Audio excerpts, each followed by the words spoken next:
Our next presenter has been a regular fixture DJing Pachagacha events past, but this is his first time on the other side of the microphone.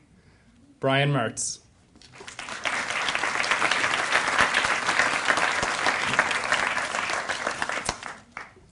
Hello, my name is Brian, and I am addicted to vinyl records. Tonight I'm going to share some stories about my record collection and hopefully give you a better understanding of how people get addicted to vinyl records, or as we lovingly call them, black crack. My addiction began in earnest in 2001 when I bought my first pair of turntables and began DJing. This is me outside my first gig. My collection started out with little more than what was in that crate, but it's since expanded to about 4,000 pieces of vinyl.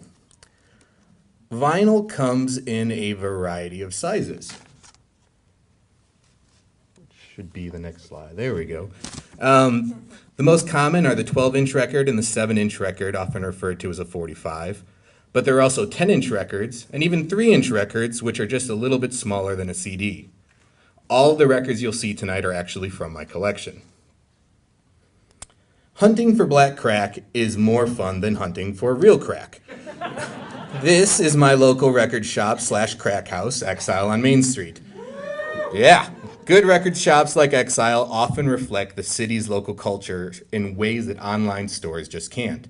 In fact, digging for records on the north side of Chicago is a completely different experience than digging on the south side.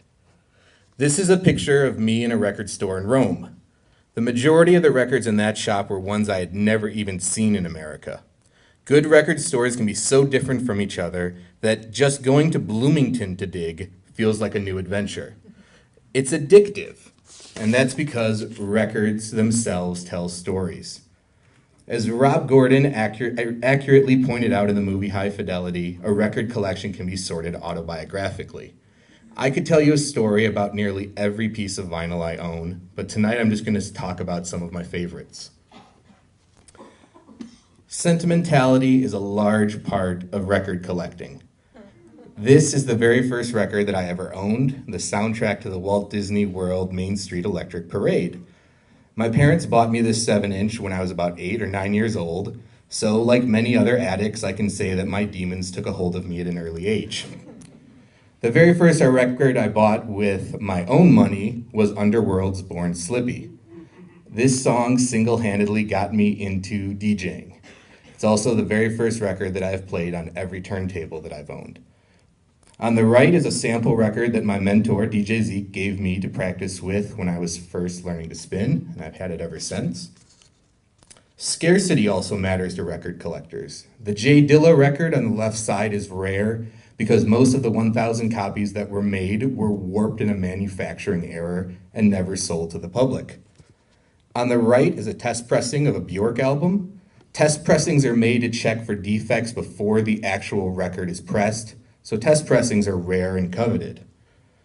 For dubstep fans, on the left is a test pressing of a Scream record that Scream autographed for me when he played here at the High Dive. And small labels make records on limited numbers that also have limited geographic distribution that we also cover as addicts. The 45 on the right there was made in Champaign and would be hard to find anywhere else in the country. Some of my records are dear to me because of their own historical importance. My first 6 years as a DJ, I only played house music, and so it was a big deal to get the record on the left, which is the very first house record ever made. On the right is an original pressing of Chuck Berry's very first release, Maybelline. Records can also have serve as historical markers. Steve Dahl's Do You Think I'm Disco instantly conjures up images of the infamous Disco Demolition Night in 1979. And the record on the right is a reggae record written in support of Barack Obama for his 2008 campaign. Unlike its namesake, it still sounds the same today as it did in 2008. Sometimes the hunt for the record is addictive. This record was hidden amongst thousands of records that were in no order whatsoever in a Chicago store.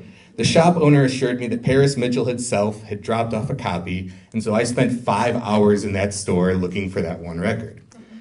I lost 3 eBay auctions over 4 years until I won the record on the left, and the LP on the right had been selling for at least $90 on eBay. I won it for only 30 because the auction had misspelled Dimitri from Paris's name, and I accidentally misspelled it the same way and ended up being the only bid. Addicts like me love these stories about our records, but sometimes we buy records just because they look cool.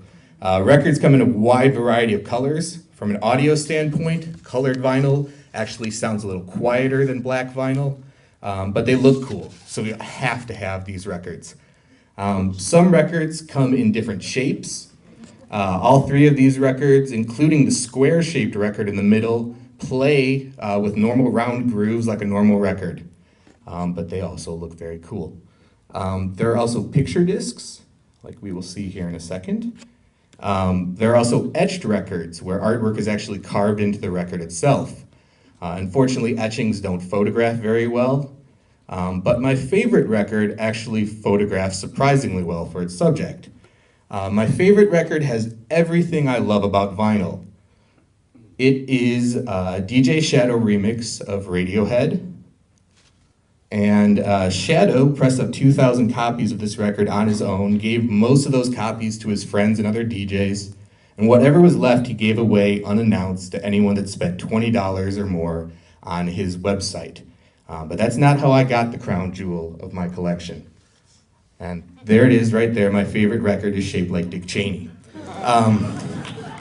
At the start of the remix, DJ Shadow humorously chopped up a sample of George Bush talking about the Iraq War. So not only is it a rare and cool looking record, but it's also a historical marker. For years, I lost countless auctions trying to get it, always stopping my bids at $99.